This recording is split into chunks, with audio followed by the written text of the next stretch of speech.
Bonjour à tous, bienvenue pour ce pèlerinage en ligne où nous allons ensemble faire marcher nos têtes et nos cœurs durant 8 séances à l'école de la liturgie de l'Église.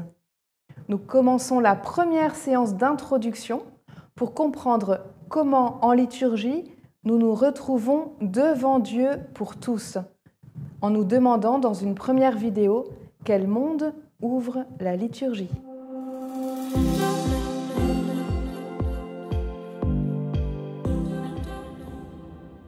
Un beau parcours se profile, déjà balisé par des siècles de prières et de réflexions, et que je vous propose d'effectuer à partir de l'expérience très concrète des 5 sens de notre corps, l'ouïe, la vue, le toucher, le goût et l'odorat, et des facultés de notre âme, 3 selon saint Augustin, 4 selon saint Ignace, peu importe, ce sont la mémoire, l'intelligence, la volonté et l'imagination.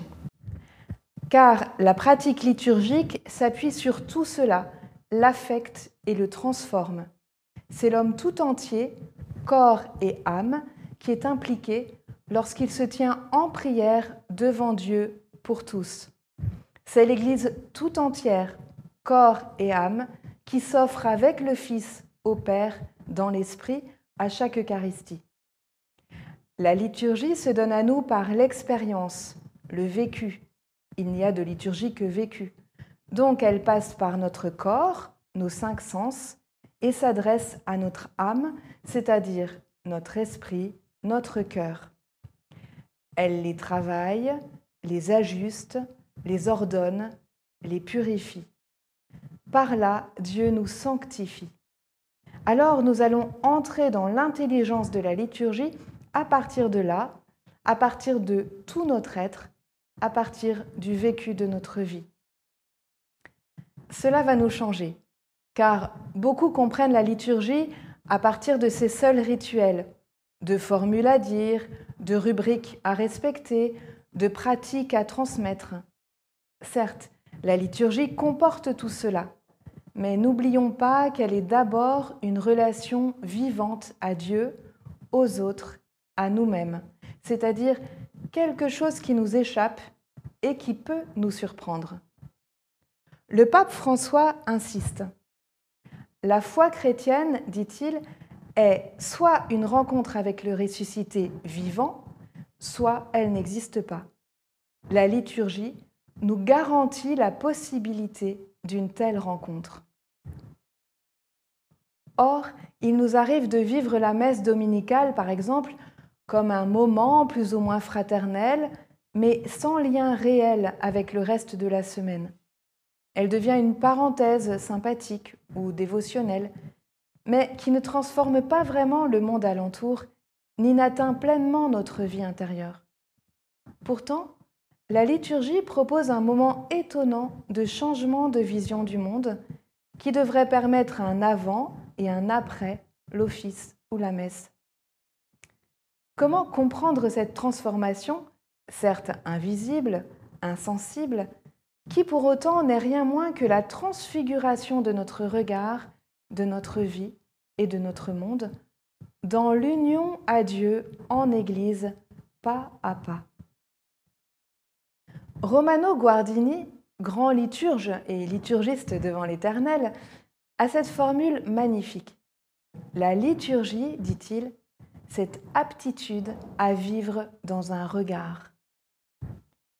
Il s'agit bien par elle d'épouser le regard de Dieu sur toute chose, le regard transfigurant du ressuscité. Qu'est-ce à dire? Qu'il suffirait de participer à la messe pour ressortir avec le point de vue de Dieu sur le monde et les choses? Certes non. Il ne s'agit pas de faire de la liturgie un absolu. Dieu seul est l'absolu. Mais il s'agit de comprendre que la célébration du seul absolu qu'est Dieu peut nous aider à tout relativiser en lui, c'est-à-dire à rendre tout relatif à lui, à tout lui rapporter, lui amener, lui déposer, lui abandonner, sans pour autant abdiquer nos responsabilités. C'est alors qu'il peut y avoir un avant et un après la liturgie. Parce qu'après une liturgie bien vécue, Notre monde devient relié à Dieu, notre vie relative à lui, et que ce qui se révèle ne pas l'être, précisément notre péché, s'en trouve désavoué. D'où la puissance de conversion qui sommeille en toute liturgie. Tout homme, toute femme, tout enfant a en soi cette capacité liturgique vivante qui, activée par le baptême, actualisée dans les sacrements, cultivée au prisme du mystère pascal, non seulement se déploie, mais ouvre un monde inattendu et nouveau, le monde de la liturgie, où les choses et les êtres s'exposent devant Dieu, s'orientent vers Dieu, s'offrent à la traversée de Dieu. Un monde où notre temps, notre espace, notre corps, notre âme, autrui, la mort, notre vie sont redéfinis à l'aune de l'éternité. Nous allons donc ensemble nous interroger. Comment ce monde de la liturgie nous apparaît-il? Et réciproquement, comment vivre la liturgie modifie-t-il profondément notre vision du monde? Il y a bien des manières d'ouvrir un monde. La liturgie peut être vue comme une technique, un rituel, un ordonnancement, une parenthèse, une suspension du profane, de l'habituel, du banal. Mais on peut aussi l'aborder comme une ambiance, une atmosphère de sacré, une culture, comme un art, une œuvre, une créativité, voire un spectacle, comme une proposition éthique, un devoir à effectuer, ou encore comme une mémoire, une commémoration, une tradition, comme une icône, c'est-à-dire un signe d'autre chose, le signe du royaume à venir, de la fraternité universelle, du don de Dieu, etc. Ou encore comme un appel à la conversion, à l'espérance, ou un paradoxe, le déjà là du royaume et pourtant son pas encore qui se mêle.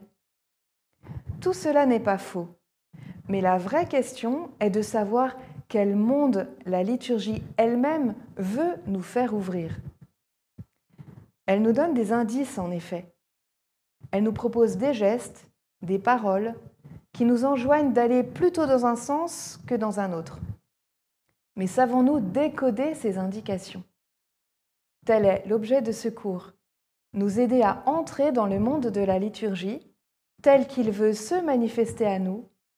Il n'est pas uniforme, mais il a un sens, et c'est ce sens précisément que nos 5 sens corporels et les facultés de notre âme sont à même de déceler.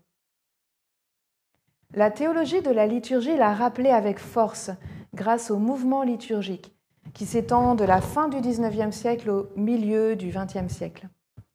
La liturgie fait entrer dans le monde du mystère.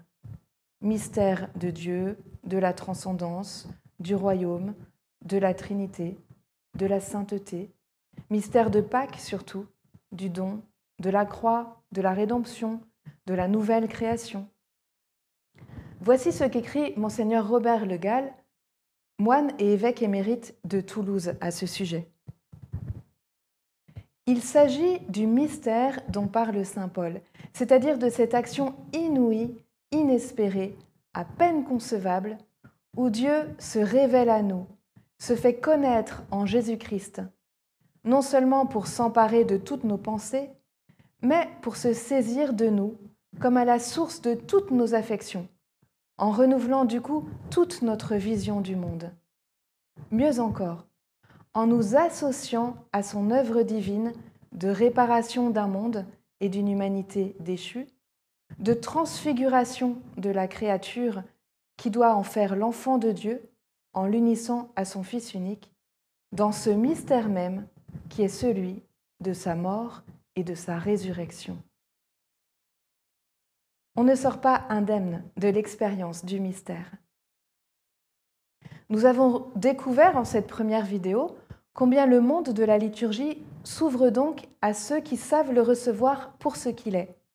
Théologiquement, monde du mystère, mystère de Dieu, mystère trinitaire de relation, mais aussi mystère pascal de don et de rédemption, pour nous et pour la multitude. Ce monde s'ouvre à ceux qui s'exposent ensemble, corps et âme, devant Dieu pour tous, en latin Coram Deo. Nous verrons dans la vidéo suivante ce que cela signifie.